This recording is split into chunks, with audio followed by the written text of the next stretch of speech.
Welcome to the At-Sea Podcast. I'm your host, Justin McRoberts.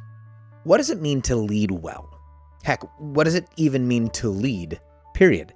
And specifically, what does it mean to lead and lead well in a religious context? When we talk about ministry, we talk about church, we talk about religious culture in general. Nowadays, the question of what good, healthy leadership looks like might be the most important conversation on the table when it comes to the, quote, future of American church and American religion. It's a conversation that Angie Ward has been in for a long time, has some poignant thoughts, not only in her books, but in podcasts and interviews like this one. I really enjoyed the clarity and the confidence and the humility with which Angie Ward approaches conversations about what it looks like to not just lead, but to lead well. I enjoyed this conversation. I think you will also. Check it out. So you'll be in Berkeley for how? So you're on a personal retreat.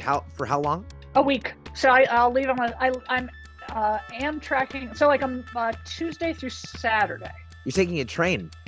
I'm taking Amtrak to go over the Rockies, which is supposed to be gorgeous. It's like you're like we'll see if there'll be a train, but I mean, you're living a novel. Amtrak. You're taking a train. You're taking a train to the West Coast. I am exactly. Yeah. Why take the train? Was that an intentional decision? Was that a dollars thing? Was that I want to? No, it wasn't a dollars thing. It probably could be cheaper. I had points to fly. Because supposedly that's the California Zephyr is gorgeous. It's the 2-decker kind of thing. And so going to the Rockies is beautiful. I enjoyed the long trip. Last May, I went to Cambridge, England. And so I actually enjoyed the long trip as kind of a decompression and changing of gears in that process, and can get some journaling and thinking done while I'm looking at some gorgeous scenery. So I just thought it'd be kind of a unique thing to do. You are currently in Colorado. Is that where you're from? No, I'm from southeastern Wisconsin. Really? Yeah. Where in southeastern Wisconsin? What do you mean by that? Sheboygan. Do you know where that is? I do know where Sheboygan, Wisconsin is. How do you know where Sheboygan is? I know a little bit about Wisconsin. I've been over there. It's been a little while since I was in Wisconsin, but I know a bit about it. What took you there back in the day? Boy, a few things. So when I played music exclusively, I was in Madison a few times. I've been in Green Bay. I've been most recently around Green Bay. I've been in Green Lake. I know where that is. Green Lake Conference Center. Yeah. And then a friend of mine named Doug moved from here. There's a town called Walnut Creek that way. Yep. And he moved to Sheboygan. And really? I think he moved there to be a pastor at a church, as a matter of fact. Really? Yeah. Wow.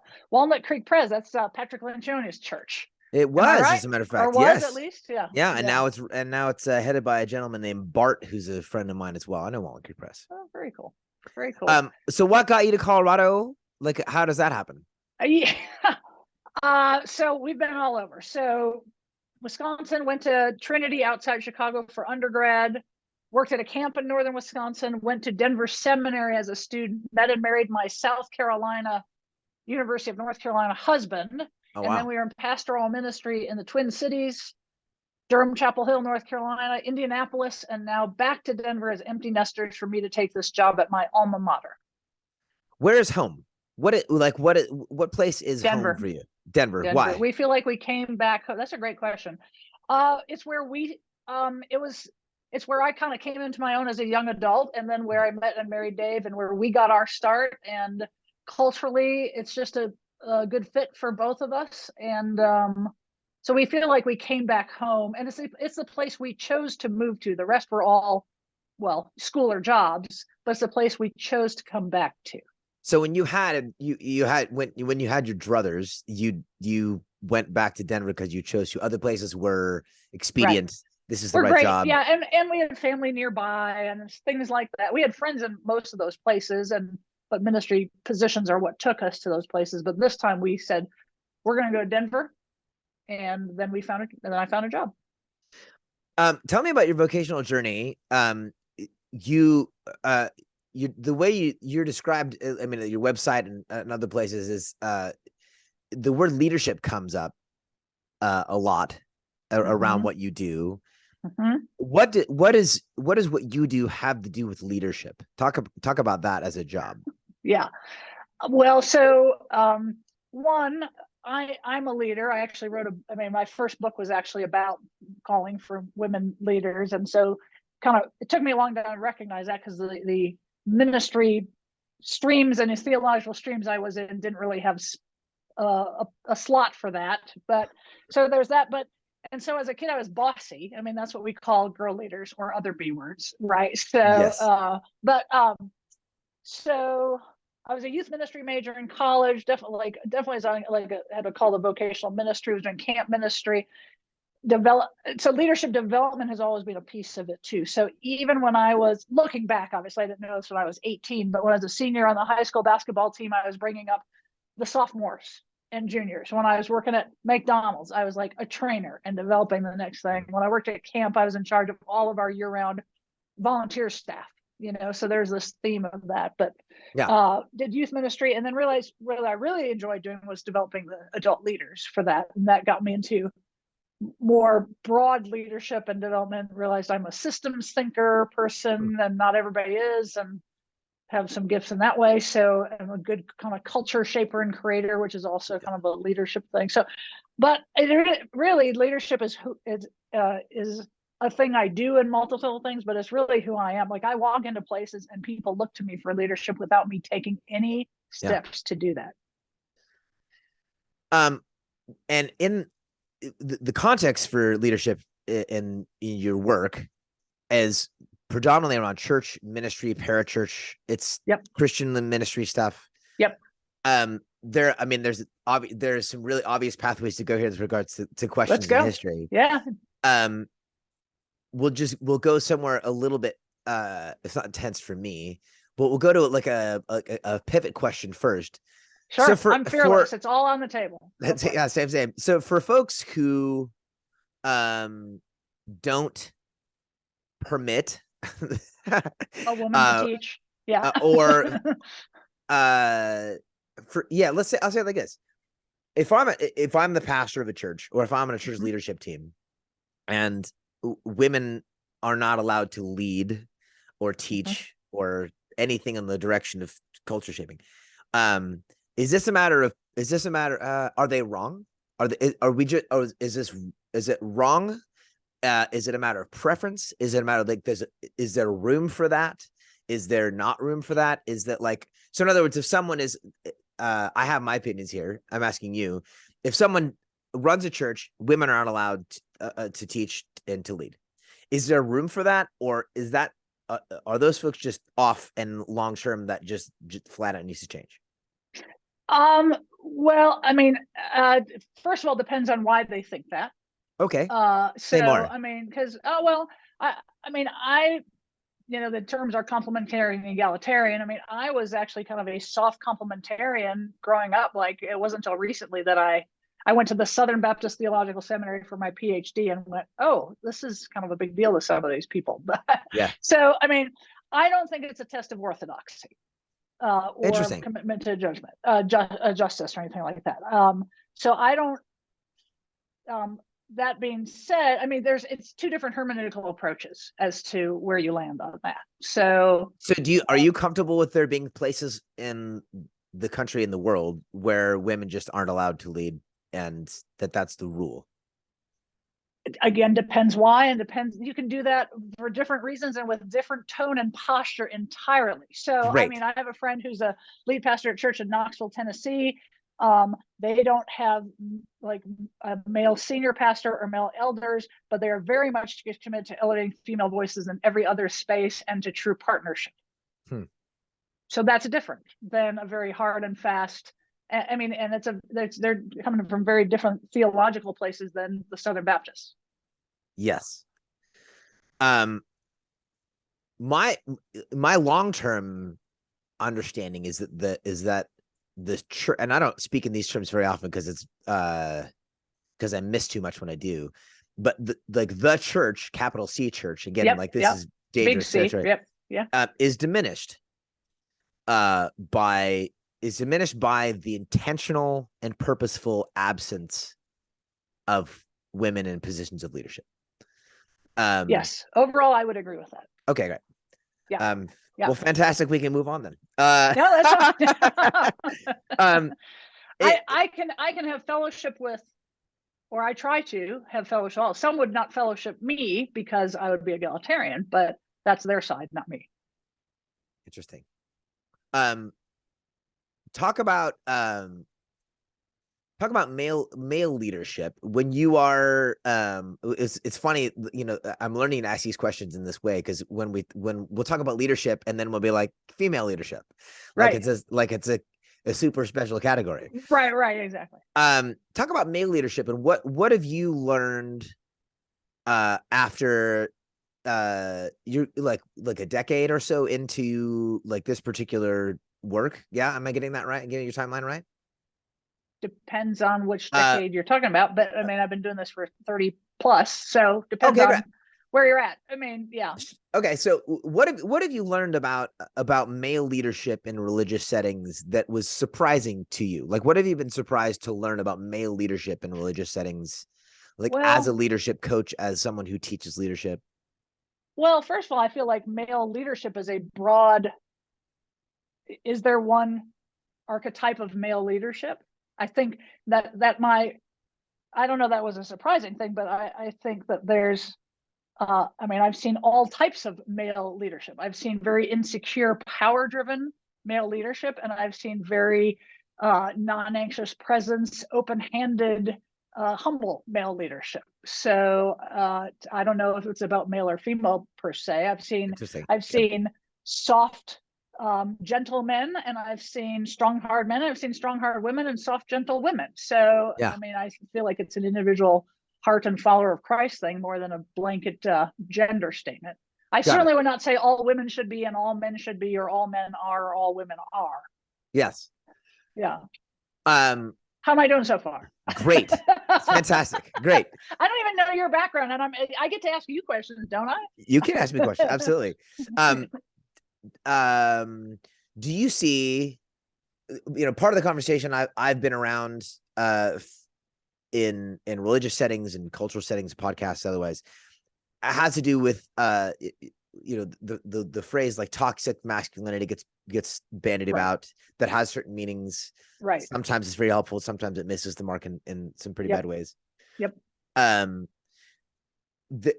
Is there an equivalent to that? Because in my experience, there really isn't an equivalent to like the sort of the power and the potency of toxic masculinity in leadership among spaces and places culturally where women are dominantly in leadership. Is there an equivalent to, because there are themes and there's a particular definition to toxic masculinity, right? Is that a thing that is particular? Is that, in your experience, is that a thing that is particular? That kind of corrupted leadership, is that particular to men? That's been my experience. Like I have never not experienced something like that in places where women are more dominantly in positions of leadership. What's your experience? My experience, observation, I think in ministry circles, certainly we see a predominance of toxic masculinity. Kind of by, I don't know what's the word I'm looking for. Like, so it's the self-perpetuating system, whatever kind of thing where. Yep. So no, I don't see the opposite of that in kind of ministry world, but I have seen, like, in the, not Denver Seminary, but in kind of the academy or more liberal institutions, more of a toxic, and toxic may not be the right word, a rigid feminism. Okay. Which is, so I think either one is, I would be curious, how do you define toxic? You said there's a certain definition. How would you define toxic masculinity? It would be the justification of destructive behavior, like the justification and normalization of destructive behavior personally and societally or culturally, that it's okay, that even my darker tendencies, anger, in control, Hi, Mark Driscoll, right? All that, right? Are not even, they're not just okay, they're justified and celebrated. Yes. Yeah. And Yeah. that's I part of what definitely don't see a female counterpart of that in ministry world, but I think there has been, and I don't know if toxic is the right word, but kind of a down with men can be kind of the alternate response. And I think there, I think if CBMW, Council for Biblical Manhood and Womanhood, you know, that if there's a predisposition there for toxic masculinity, there, I think there could, I've met some within CBE, Christians for Biblical Equality, which are more, I think, in a response to that toxic masculinity is an uprising in the other direction, or some women who are so wounded that they, you know, the only way anytime you treat power as a zero-sum game, there's toxicity. Fantastic. That's a great starting place. Right. So if you view it as a zero-sum game, and I can't have any without you having less, I think that's toxic. That's a great sentence. I love that. Anytime I can't have more, or I can't have any without you having less, that's toxic. Yeah, and just looking at it as a zero-sum thing instead of let's elevate both. You know, a friend once said the way to make weak men strong is not by making strong women weak. So can't we work toward this place where we're all in our full maleness, full femaleness, full togetherness? Fantastic. You worked with parachurch and church organizations. Mm-hmm. I want to throw some words at you and just have you talk about whether it's this is kind of like I investigate people's lexicons, so there are words that we use. Yeah. In our context, we mean certain things by. Right. Absolutely. Yeah. Other folks might mean certain other things, which and sometimes that's good, sometimes it's not great. Yeah. But when you talk about church, right now in 2022, post pandemic, like what's church? What is church? That is a great question, and I will preface my answer by saying that just a few weeks ago we had a national summit of church and parachurch leaders at Denver Seminary, and I asked them that question, and they're all in church and parachurch ministry and had struggled to put a solid definition. And then I said, draw the church, including parachurch or what all these different expressions. See if you can give me a model that includes everything. And boy, it was tough, right? So quite a game. I mean, so I think at its core, the church is the people of God. So boy, I don't know. I don't have all the catchy little phrases. That's great. It's fine. But right.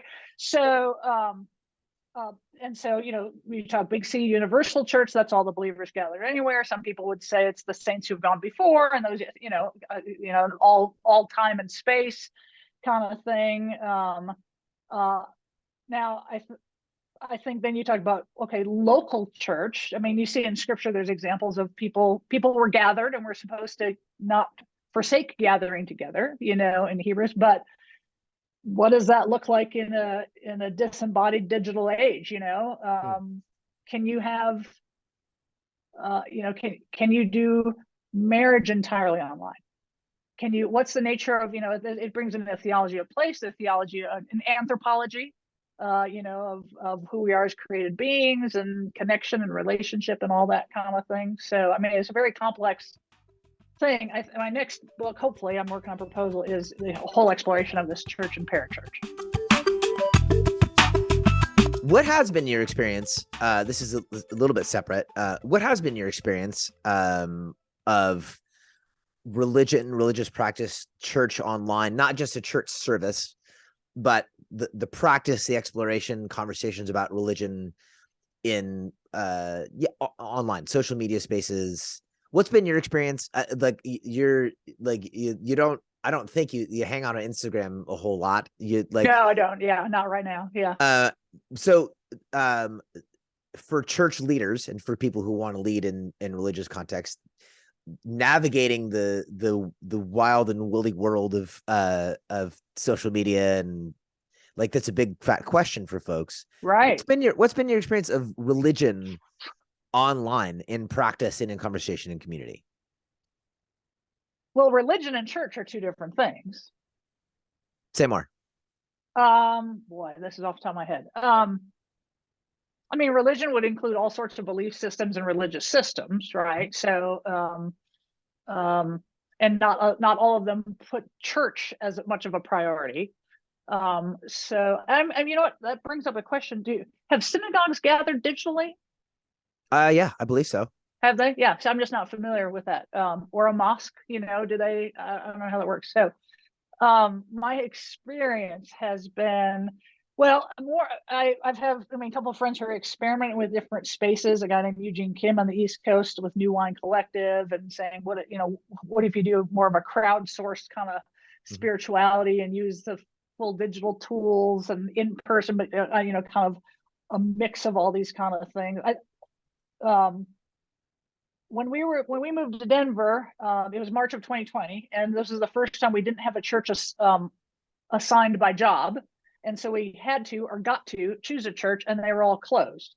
And so, interestingly, most of the churches in Denver were mostly concerned about putting forth a really good product worship service online. But I was like, I don't want just to watch somebody preaching. If I just want to watch good preaching, I'll go watch Andy Stanley, or I'll watch my husband's old sermons because he's a really Yeah. good communicator. I was, and you'd go online and people have chat rooms and they'd say, John and Mary are here, and people go, "Hi, John and Mary," and I'm like, I don't know these people, and you're not helping me get connected to these people. Right. Yeah. It was just all about. It's a I bit of just a think we trip. put too many eggs in the Sunday basket anyway, no matter what form we're doing it. Hmm. And I think we haven't explored enough yet how to do some of the formation and those pieces online. But some of it is life on life. You don't, there's a distance and a separation that can be safer and good online. But I mean, there's nothing like doing life together. Yeah, there's no replacing being in the actually same space Yeah, physically yeah, as people yeah. regularly. There's Yeah. still nothing And then replacing. you've got now metaverse churches. And I did an article for a long time ago on the church when Second Life was a thing, and the first church of Second Life. And like people were getting married on Second Life and ruining their real marriage in real life because they were so obsessed with their meta. And I'm going like that. There's a personhood and a created, we're human beings with body, soul, all that kind of thing. And to Yeah. me, that I go, but I'm not a rich enough theologian in that stuff. But so I think about it a little bit, but not intelligently enough, probably. Yeah. So the gathering you just had at Denver Seminary. What are the questions those people are asking moving into the future? It seems to me, and I mean, you can correct me if correct me, but like it seems to me as someone who loves the church, capital C church, and I am something of as much of a hippie as I am in some ways. I am an institutionalist. I think eventually good things get organized. We need organizing principles and practices, and so I'm with you 100% that we've put far too many eggs, maybe all of the eggs, in the hour and a half Sunday thing, which has been wildly problematic for all kinds of reasons. Amen. Meanwhile, there will be a next season. The people who are in it now that you're in conversation with, what are the questions you're hearing from actual pastors? And here's what I mean by that. There are people who have the job, and then there are people who are the thing. Like there are people who have the job of pastor. And bless your heart, you got trapped and you don't know how to get the hell out, and you're here now trying to the price to pay for a platform or for a something or whatever. Right. There are people who have the job, but among the women and men who are truly pastors, which I think is a declining art form. Yes. And this is part of why I asked this question. That's a different set of questions than how do we, because the first set of questions initially, I'm answering half the question for myself here, but coming out of just so I can say, because I'm trying to set you up, is coming out of the pandemic, part of the dividing line I heard between those who have the job and those who are the people was like, how do we keep the thing alive? How do we fix it? How do we get people back? And there was an absence of the humility necessary to say, part of why this sucks as bad as it does is because we built a thing, that didn't last, and we need to let go of what was. The other set of questions among this other group of people who really are the thing sounded different, felt different. What are you hearing from folks who want to be pastoring people, regardless of the shape or form of thing? What are you hearing from pastors about, the questions of the future, about how to pastor, how to lead? I think one is saying, how can we get people back to this particular brand of institution? The other ones are saying, how can we care for a world in desperate need? I think, and are willing to rethink structures. Not that they're necessarily anti-institution, but they're certainly willing to rethink, I don't know, methodology. I don't know. They see the heart and the people, the souls. I think, but again, I think that's a dying. I wish there were more of that. I think we had an overload of my field of leadership driven stuff. So about 8 years ago, I was teaching. This is a little aside, but it'll get you where I'm coming from. So about 8 years ago, I was teaching. So I've got a master's from Denver Seminary in Educational Ministries and Administration, which is now our leadership degree. I got a PhD from Southern Baptist Theological Seminary, so I survived that, but in church ministry leadership with a emphasis in church organizational culture. So I bet we'd be digging a conversation about just that. But so I was teaching a ministry leadership class or church leadership, and I had this kind of stop cold moment where I just realized I'm teaching to a particular model of church here. Yeah. Very leadership heavy, top down, all the business stuff, apply Maxwell, Newhoff, you name them all, and I don't know how we got here, or I don't know if I even buy this model. And I have Christian college, seminary degrees, PhD, and I know more about leadership than I do about the church. And I don't think I'm the only one. I think that's a problem for evangelicalism. And so that has shifted my focus to really like, what is the church, and really trying to call the church to full formation, and asking these questions among church and parachurch leaders, and Say more. So that the distinguishing line you just drew between, you said, I know a lot about, you had your moment in saying, I know a lot about leadership, but not a lot about the church. Yeah. Tell me a little bit more about that moment, and then like maybe parse that line a little bit. Like what's the problem there? I know a whole lot about leadership, but not a whole lot about the church. Like, what was that moment for you? What's going on in there, and what is so I knew about organizational structures and systems and change and kind of like organizational dynamics, but I did not have a good sense of what the body of Christ should be and do, and was just importing business thinking and models. Now, some of that's good, but the church is a different animal. Yeah. It's a completely different animal. And a couple of years after that, I was teaching a class on leadership in a rapidly changing culture, and a student said, Dr. Ward, what do you think is the biggest challenge going to be facing the church? This was pre-COVID. And I think he thought I'd say, oh, there's outside cultural factors, and the enemy's outside. And I said, I think it's that the church, the people of God, the body of Christ, have no idea, again, of their identity and what they're supposed to be and do. And I think the calls are coming from inside the house. And without a strong center, we can be, vulnerable on all sides and collapse from the inside. Yeah. As is happening now. Yes. COVID just accelerated a process, which I don't think is bad. I think people are asking good questions. That's why I convene this church parachurch thing, because the missional moment is ripe for re-asking the question of what is the church, and what are we supposed to be and do individually and corporately and institutionally. As part of the both internal and external critique and exposition or exposing of this expose, whatever you mean. Sure. Has emerged what some folks call a movement. I'm not sure, it's a movement, called like the deconstruction movement or deconstruction culture. Right. Philosophy minor, and a reader of Derrida and The real original deconstructionist. The original deconstruction. The OG. The OG, exactly. Yeah. How do you read that conversation? Like, it's among people, let's say 44 and younger. Yeah. It's a very pervasive conversation. It's a word that gets used a lot in relationship to faith, church specifically, evangelicalism hyper specifically.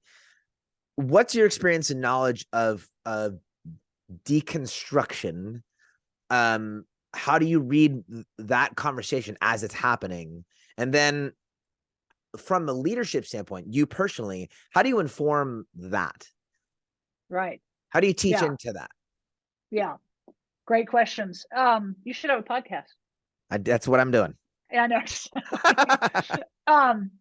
First of all, I think I'm coming out of my own deconstruction season. Okay. Where I kind of and I think there's, as it's been applied to this church conversation, I think there's layers or levels of it. There's kind of deconstructing practice, deconstructing church itself, deconstructing faith, deconstructing God. I see it can lead one to the other, not necessarily though. I think I was in the I was not in the deconstructing faith or God, but saying if God is who I understand him to be, and Jesus, whatever, then what should church look like in light of that? And boy, we are missing the mark.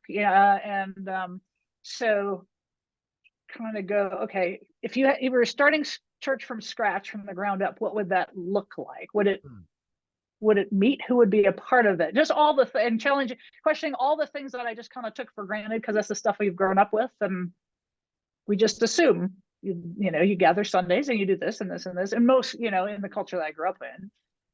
So I'm sympathetic to, and my son, I have a 23-year-old, 21-year-old, and 21-year-old has definitely, you wouldn't call it that, but he's definitely been on a faith deconstruction or examination journey for sure, and being a pastor's kid I think was a part of that. And so he wouldn't call, you're saying he wouldn't call it that? I think he doesn't know that term. I think that's what he's doing. I think he just doesn't know that term at age 21. I think he has been pulling all that apart, taking it apart, and I think he thought for a while, he told us, I mean, if I reject the church, and by church meaning my only experience of church, meaning my local church where my dad is the pastor, right. If I reject that, I guess I must have to get rid of God or Jesus, and then because it's all wrapped up into one thing. So we're starting to pick these parts, right, exactly. So I'm very sympathetic to the questions and to the conversation, very much so. And the church has,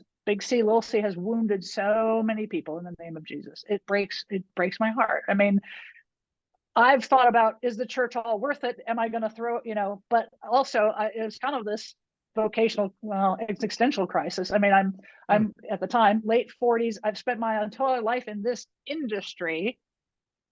Am I going to walk away? Then what? This whole, it feels like the bottom's falling out. You probably had a similar journey at some point, I came back to, no, Jesus established the church and loves the church, so I'm going to fight for the church. Yeah. Not everybody comes to that conclusion. I also had a pretty profound encounter with Jesus when I was 21, and that's never left me, so I couldn't leave Jesus. Yeah. And so I would encourage people in that journey, like, can you pick apart God and your family and the local church and the big C church? Because those are all different things. Like I was telling my younger son, I said, okay, some evangelicals would say that evangelicals and Christianity, they're the exact same circle on a Venn diagram, but there's Christians who aren't evangelicals, and there's evangelicals, frankly, who aren't Christians. Yes. So like picking apart those kind of things, and then is there a point where you can reconstruct and not just throw everything out and cancel the whole thing? One of my coaching clients talks about it in terms of detangling. She'll move folks she works with towards the phrase detangling. Yeah, that's perfect.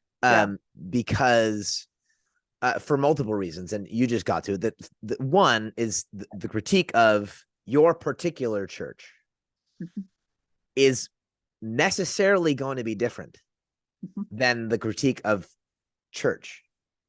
And that if you allow them to be wrapped up into each other, one, you don't get to be as faithful to the critique. It's not even just a matter of like, we don't want you saying negative things about God and the Bible and Jesus and the church. It's more like, well, no, critique is necessary, just like the prophetic was always a little on the negative side. But if you're going to do that, then do it faithfully and make the specific critique. And if it's all one big thing and you're just hurling memes at it, that's childish. But the adult work is to actually do the work of detangling and to say, here's this thing here. Here's my church on First Avenue and Pastor Robbie and his wife and the music leader. And here's all the trash here. Yep.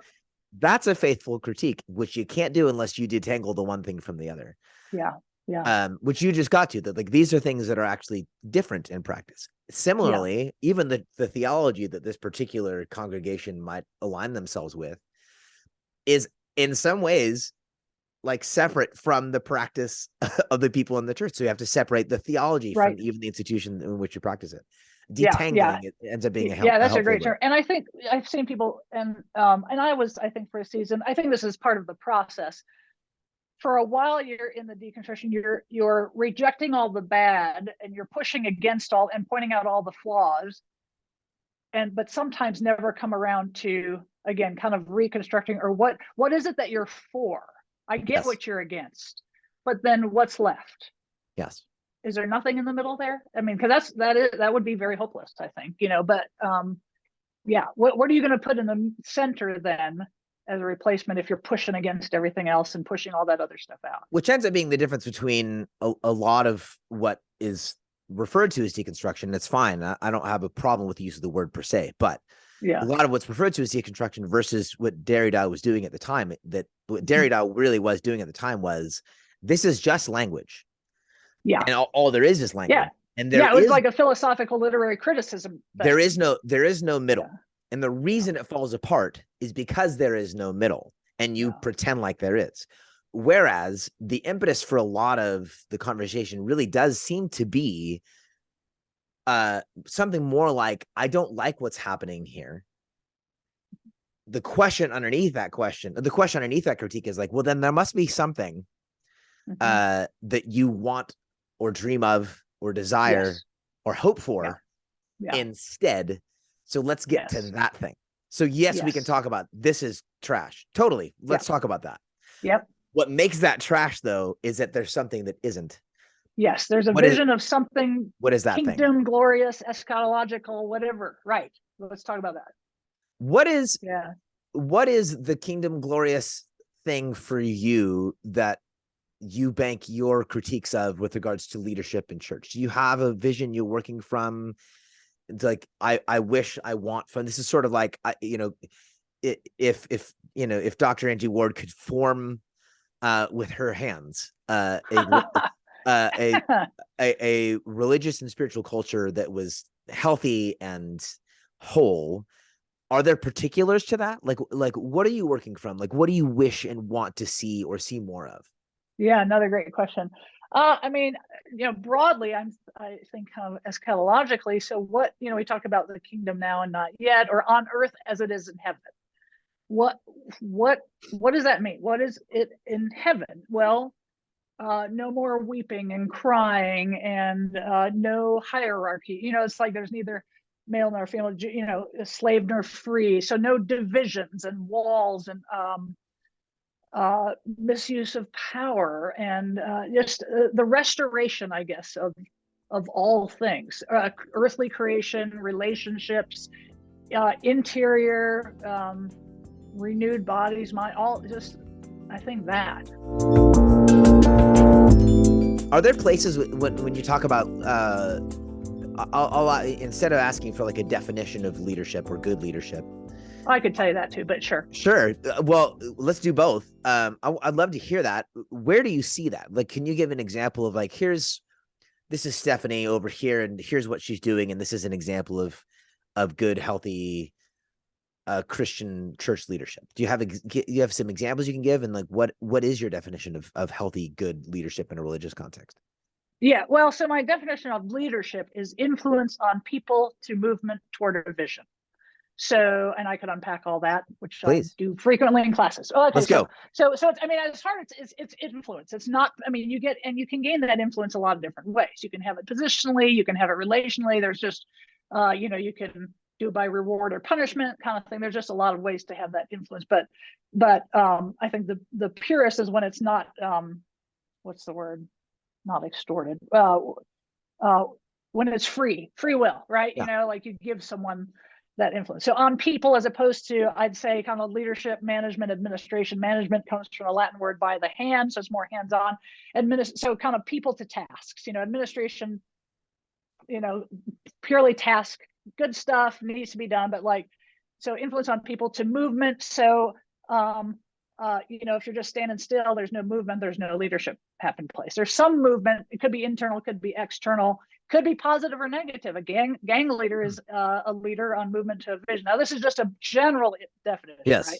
Toward a vision. So, and that could be corporate, that could be individual. A teacher can be a leader, have a vision for what their students want to be like. A discipleship relationship, a coach, a parent, a marriage. I mean, not just, I think we limit it to this top-down organizational kind of understanding, Good. So that's great. So, and then when you make it Christian leadership, you kind of put Christian before alongside each of those things. So, God or godly, Christ-like influence, on people with kind of a theological understanding of humanity and seeing people as the imago Dei, to movement. And so in a God ordered or God oriented direction, kind of thing, toward a vision. So something that's, again, toward that compelling kind of kingdom as on earth as it is in heaven kind of thing. So where do I see good Christian leadership? When I see that type of stuff, and a lot of it doesn't happen on a big platform. It's walking alongside people, it's serving people in your neighborhood, it's seeing, the soul, and some are doing it at an organizational level, but that's not the only leadership. I mean, it also got touted as one leadership's a gift in the Bible. It's actually one of the lesser gifts in the Bible. We don't like to talk about that in our my little industry, but we don't like to, we don't like to put that on the table very much, but it is very, very true. Yeah. One of my other guests recently released a book on celebrity. Caitlin Beatty. Yeah. Great book. Read it. Brilliant writer. She's she's insightful. Talk about celebrity in the context. Talk about the here's the question. Talk about celebrity in relationship to leadership. Can you be a celebrity and be a leader? Are those things antithetical? Is celebrity necessarily corruptive? I mean, to some great degree, this is really Caitlin's. At some point, you really come to in her book, like, it is a necessarily corruptive. It is by nature an essentially corruptive thing. Celebrity. Yeah. Is our celebrity? Can you be a celebrity leader? Can you be a celebrity pastor? Is it just a bad idea? What's your take? Yeah. Well, I love Caitlin's book for sure. First of all, it depends on, I'm a academic and work with students on their writing stuff. So it depends on what you mean by celebrity, right? Okay. Versus fame. I mean, so a couple months ago, I had a class, it was a leadership class, and people had to do a presentation on, I think on a contemporary evangelical leader, and try to discern what their theological assumptions were by just what they put out there kind of thing. Well, somebody did Priscilla Shirer, who contacted her ministry and said, Priscilla's not a leader. Well, she's a celebrity. So she's an influencer. Leadership is influence, right? And there's people who are thought leaders. And so I don't, it's and she's also in charge of this big ministry with the big teaching ministry kind of thing. So that raised that very question, is celebrity leadership. I think, again, depends on how you define celebrity. Some people, I guess, become famous and they don't want to be. I think the book is The Ascent of a Leader talks about every leader has a sacrifice, at least one that they have to make. So for some, it's they would like to minister in obscurity, but they're given a spotlight on them, or others are the other way around. Some would like to stay rooted and God calls them and uproots them from time to time. That's been us, or vice versa. Some would have been burdened with wealth. Some have been burdened with lack of, resources, kind of thing. So sometimes people have been burdened with fame, I guess. But celebrity, as far as treating, like James, treating somebody more importantly than another, I mean, James speaks directly against that and Yes. giving them an honored spot. And when I hear people saying, oh, well, so-and-so goes to my church, it's a famous person, like that's so, it's like, or so-and-so is our pastor, and unfortunately, the publishing industry, there's a book called Evangelicals Incorporated, and it's a little more scholarly, but it's about book publishing and kind of the whole industry. And you read it and kind of go, I don't know if I want to publish another Christian book. But unfortunately, like, we've adopted a whole celebrity culture, not just celebrities, but the culture around it, and I think that's absolutely and it's contrary to humility. It is the pervasiveness of the culture that makes the question important, because it's not just that there's a guy over there with 5,000 people showing up on a Sunday and 500,000 online. It's that became not just the model, but the metric. It wasn't just like that's a model of church. Yes, it became the metric by which other churches. Yeah, how big is your platform? They model themselves after, like, we have to do it like they do with a 1/100th of the budget, and we will know we're successful or growing if we grow like that. So it's not just the model, it's also the metric, which makes the celebrity becomes question. The goal then to manipulate that metric, instead of, there's people who have become accidental famous or celebrities. I mean, I remember hearing Brian McLaren one time at a conference, 20 years ago, when the Emergent Village was a big thing. And McLaren was the most gracious, humble, like, he wasn't trying to hawk anything, but the McLarenites were putting him on a platform. And even my husband and me at our local church in the Midwest or other places, we weren't seeking celebrity or a platform, but there's kind of this awe and this power distance kind of thing, calling my husband pastor as his first name. Dave's like, I'm Dave, I'm just a guy, kind of thing. So it's a little bit of that. If you've ever seen the movie The Life of Brian, it's a little bit of that. Oh yeah, exactly. He's totally. Like, I'm not the savior. And they're like, only the true Messiah would deny his divinity. Right, exactly. Like, I'm trapped by your thing. Exactly. Would it be accurate or fair, maybe, is what we used to say, that when I use, I'll just make it like it's me. When I use words like influence, I'm an influencer, or that what I'm doing is I'm assuming the posture, the role, and the power of leadership without the responsibility of it. Is that fair? Well, I mean, I think you could. I mean, I could say I'm an influencer, but I'm also could be aware of the responsibility and the weight and the stewardship of that. Fascinating. So, I mean, I am an influencer because I am a leader, but I try to be very aware and have accountability, and where do I use that? And am I seeking it? How much am I seeking, or how much am I, just trying to do what God's called me to do, and not try to seek a platform, or trying to downplay somebody, trying to put me on a pedestal. Yeah. Because of that. But, we use it today. Like, a lot of kids, like, their top career now, they want to be influencers, social media influencers, and so it's like, okay, what does that mean? So I think, again, what do you mean by that? And so I think the question, if leadership is influence, really the question is, I mean, we all have the potential, we all have influence in certain areas of our life. Yes.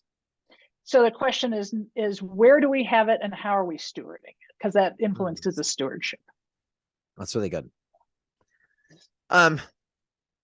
You're working on a book now. Yes, I have third one in a series coming out. Kingdom Conversations. Yeah, and I have another one coming out next August. That's a ministry leadership case study book. But the one I think we're talking about is the publicist sent you. Yeah. Yeah. Talk about the impetus of the book. Talk about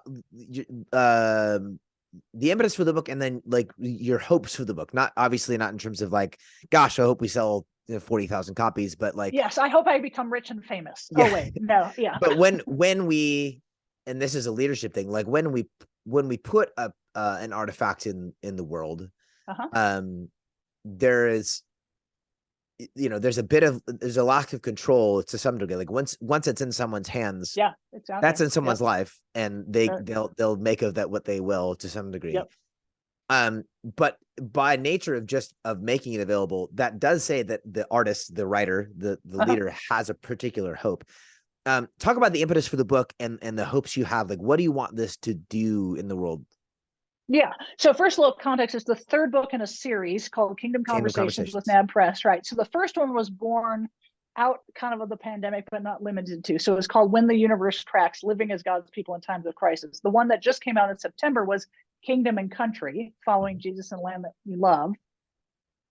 We went there.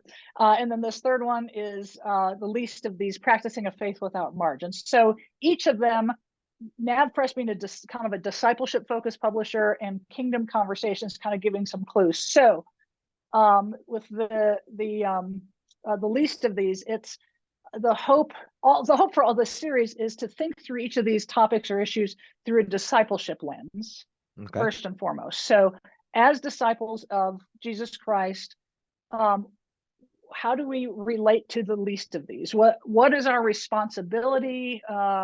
What can one person do or should do? What about as our faith community or local church? Thinking through kind of even a theology of the Imago Dei, and looking at people all as created in the image of God. So I think my hope is that each of them drives us to greater humility ultimately. Listening, because there's 10 chapters in each, 10 contributors, one for each. And so just to hear different voices and maybe think about the issue from a different angle in a way that you maybe haven't before. So as a teacher, there's always kind of that aha moment that I, love to help people through a disequilibrium, disequilibrating moments for that, but ultimately to draw us closer to Christ and more in tune with, in this one, the marginalized, the least of these, the neighbors, and just to have I guess Jesus colored glasses. That sounds really cheesy, but toward the needs around us. Yeah. Similar question, and we'll kind of come close to an end with this, is it can be I think it's probably fair to say that leadership is a taxing, difficult assignment, choice to call oneself a leader. I mean, like Paul goes after this. There's a burden that comes with it. And in it, therefore, it becomes necessary to know, at least personally, what I mean by success.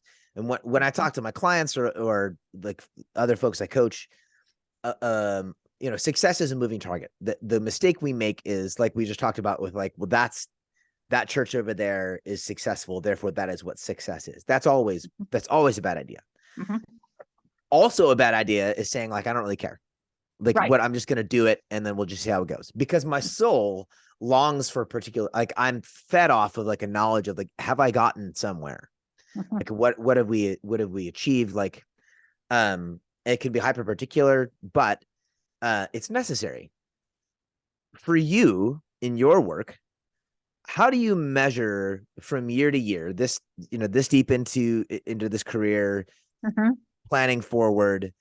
How are you measuring the success, the effectiveness? What feeds you to continue to go on and do this? Especially, and I'll just flat out say it, especially in a time when I can't imagine, I mean, the guts it takes right now to decide, like, I'm going to be a church leader. It's a hell of a time to decide.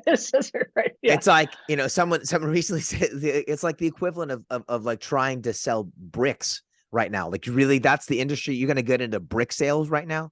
That's what you want to do. No one's building with bricks anymore. So to get into this profession now, it's a hell of a time to do it.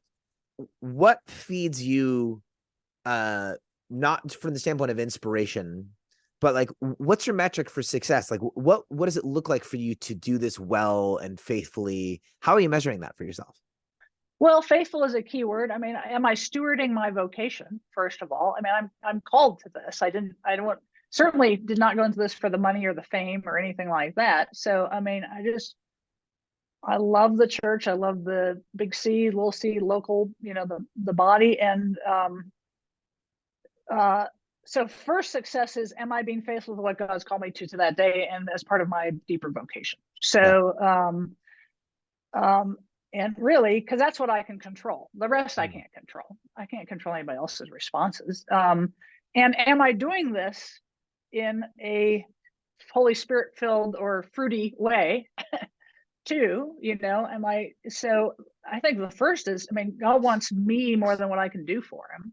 And so I think that's the most important metric. But then I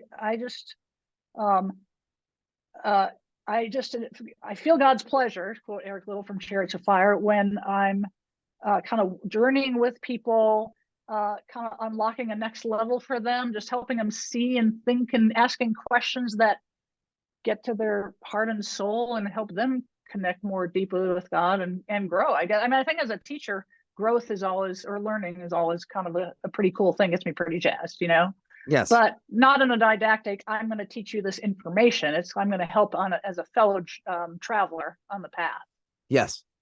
The conversation with Scott Cairns, who's an educator and a poet, and he did this wonderful job of talking about the word education, and that in its root, to educe is actually to draw out. And he did wonderful that it really is a matter of it's not to pour and download, for sure. There's something in you that I'm helping to draw out, which is influence on people to movement toward a vision. And there you go, cut all the way back there. There is nothing quite like seeing and that's the difference, right? It's not quite, it's one thing to see something you've done land in someone's life and that they do it, and it's a tool, and it's a completely different thing to do well what you do and unlock this other thing in someone else's life where they become more completely who they are in their context. In ways that, like, I couldn't have made that happen. Only they could have done that, and I helped them achieve this. Yes, exactly. And you don't know me anymore. Like, go do it. Yeah, that's really good leadership. Yeah, I love it. Thank you for your time. Appreciate you. Oh my gosh, making space. Yeah. And thank you for joining me for this episode of the At Sea podcast. If you would like to follow up with Angie Ward, you can visit her at angieward.net, ANGIEWARD.net. If you would also like to be one of the folks who makes this podcast happen, you can visit me at patreon.com/Justin McRoberts. We would love to have you on the team. Until next time.